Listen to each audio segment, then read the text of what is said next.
ni, makanan ni, etok salai. Dia macam ni kita beli perisa tom yum. Ni nama dia etok. Dia macam kerang lah. Nak try. Okay, digigit yang gigit. Gigit. Allah, kau ada rokok. Dia cara dia digigit tau.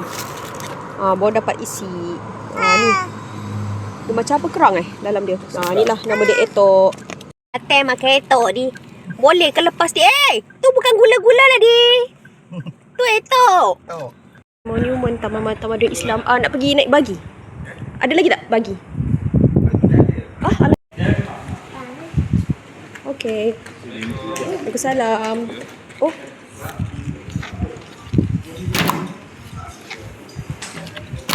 Alright. Kita je nak beranak. Duduk depan. Jom duduk depan. Duduk depan? Okey. Tu. Naik. Tu.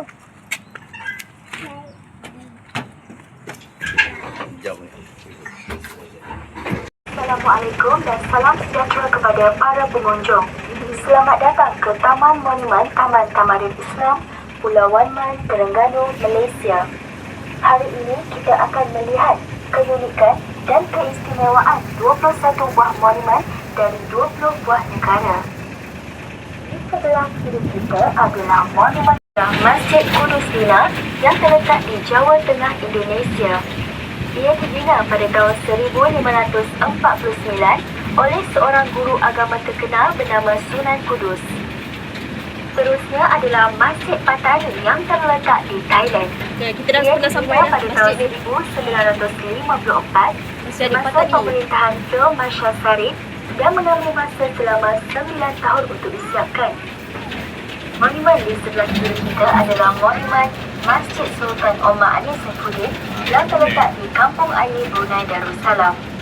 Ia dibina pada tahun 1958 oleh jurubina Itali dan dinamakan sempena Sultan Brunei yang ke-28. Ya, di sebelah kanan kita adalah Masjid Sultan yang terletak di Kampung Glam, Singapura.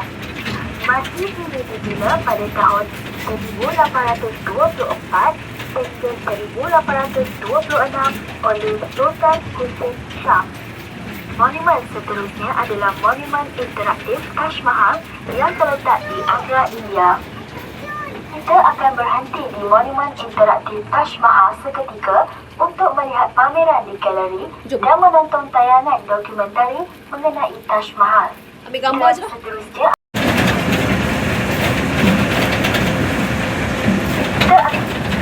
Seterusnya di sebelah kiri kita adalah Masjid Besar Samara yang terletak di Iraq.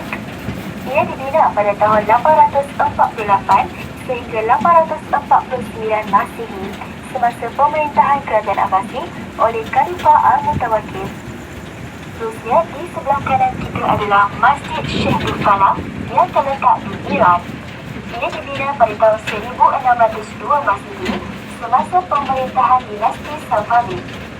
Seterusnya adalah makam Khwaja Abu Nas Mirza yang terletak di Balkh, Afghanistan. Ia dipercayai sebuah tempat persemadan Khwaja Abu Nas Mirza, iaitu pemimpin agung dari Naqshbandi dan pensyarah ilmu ketuhanan di Herat. Monumen seterusnya adalah monumen interaktif Masjidil Haram yang terletak di Mekah, Arab Saudi.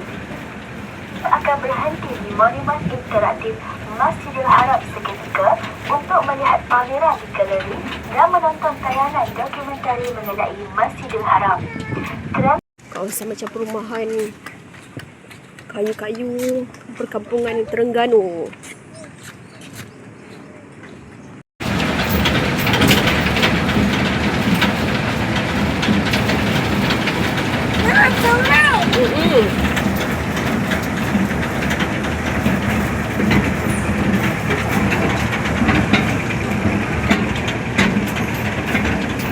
Kalau jalan kaki dah sepenat tak?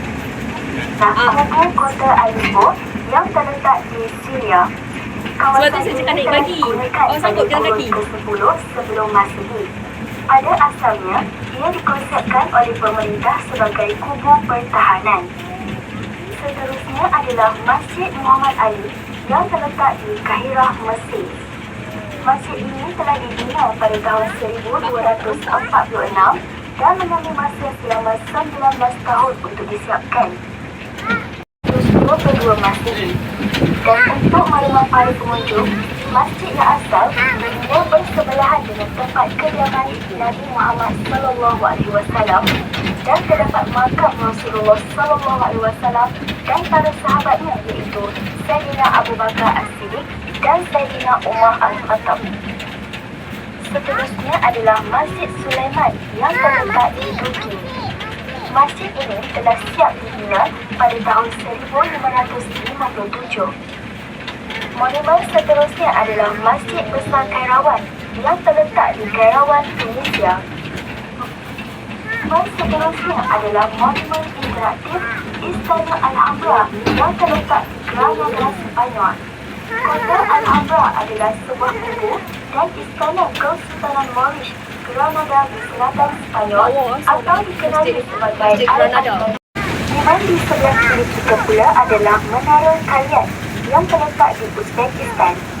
Menara ini dibina pada tahun 1127 Masehi oleh Aslan Khan.